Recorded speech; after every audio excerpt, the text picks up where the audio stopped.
Ladies and gentlemen, before we call this meeting to order, I'd like to just say a few words about another recent tragedy that has happened. I did not think I was going to have to talk about something like this as your mayor. At least I hoped I wouldn't. I was not going to have to talk about this as mayor. That was seriously one of my hopes. I'd spent a little bit of time last week going about business of the city, going to business openings, events, dance concert at the Alex. I traveled to Las Vegas, Nevada with staff to help attract business to our jewel city. All things that you expect of us as your public servants. I also squeezed in some time while I was there, and I started writing some thoughts about some of the most recent mass shootings. The problem is that mass shooting was in Buffalo, New York, and later a shooting in Laguna Woods, California. This afternoon, we find ourselves cursed with yet another one, this time in Uvalde, Texas. Now, I'm going by the words of Governor of Texas, Greg Abbott, who's reporting that 18 children and 1 teacher are dead. This should not be happening, but of course it's going to happen again.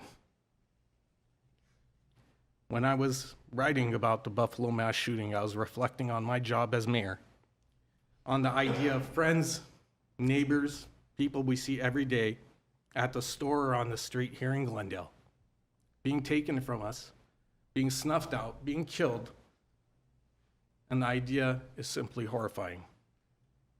Nothing can be more heartbreaking, but it continues to happen. It happens because we put the lives of our neighbors second to our political debates and satisfying our personal egos. I was angry after Buffalo, incredibly angry. Now, as a parent, I'm just numb. 2 weeks ago, we had to endure 2 racially and politically motivated killing sprees in the course of 48 hours. Buffalo, where 10 new souls have been granted the grace of the Almighty, far, far before their time. At Laguna Woods, we lost Dr. John Cheng, a colleague of my sister-in-law. He was the one who confronted the shooter there and lost his life for it. And now, we have Uvalde. Will it be the last? I would like to think that it would be. But we all know it won't. Why? Because when faced with this horror, when faced with the horror of individuals who want to inflict violence and spread fear, we do nothing. Or worse, we allow nothing to be done. I would sit here and discuss the toxic nature of the killer's political beliefs or the mental illness of this kid to murder children in Texas, but if you think about it, it doesn't really matter. The people who have died matter. The dead children of Uvalde matter. There are parents who woke up this morning, just like my wife did, dropped off their kids at school, and they are now in a position to have to plan funerals today and identify the bodies of their loved ones. Funerals for children. And yet this is going to happen again, because we're going to let it. We refuse to do anything about it. We let a minority of louder voices set the agenda. A minority of louder voices. There are people out there in our country right now who think that the use of violence is a legitimate means of political discourse. They really think that. Nothing good happens at the apex of mental illness and guns. Nothing. There are people out there in our country right now who actually think that whatever they can't get out of life, they can get from using weapons.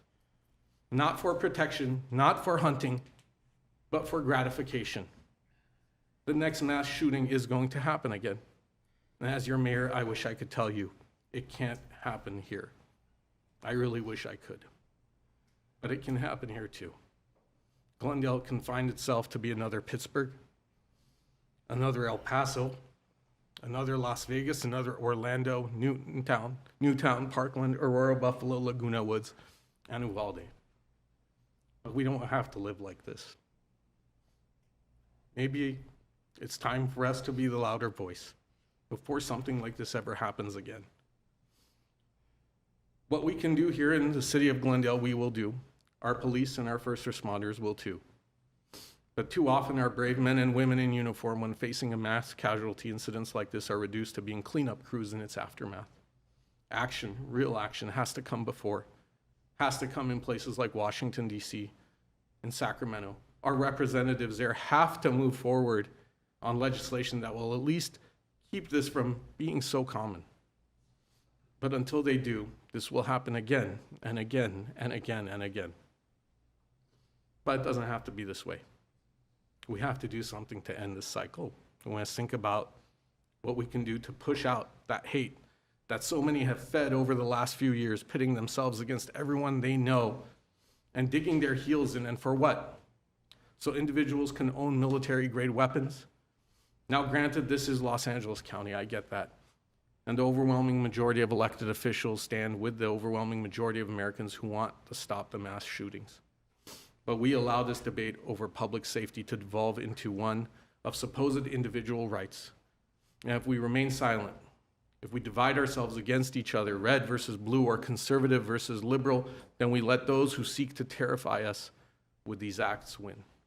It is up to each of us to fight the dark forces that give rise to evil that continues to revisit our communities. Regardless of who you vote for, I don't care, or who you worship.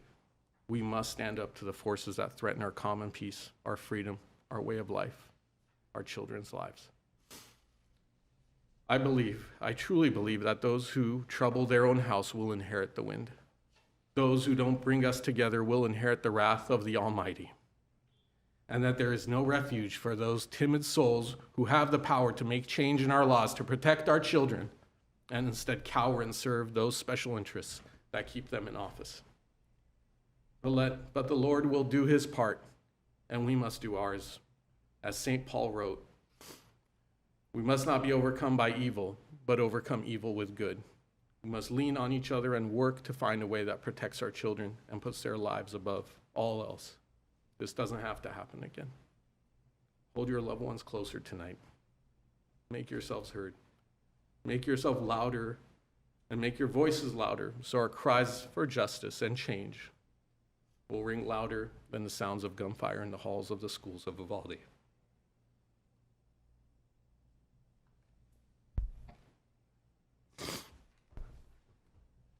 May we have roll call, please.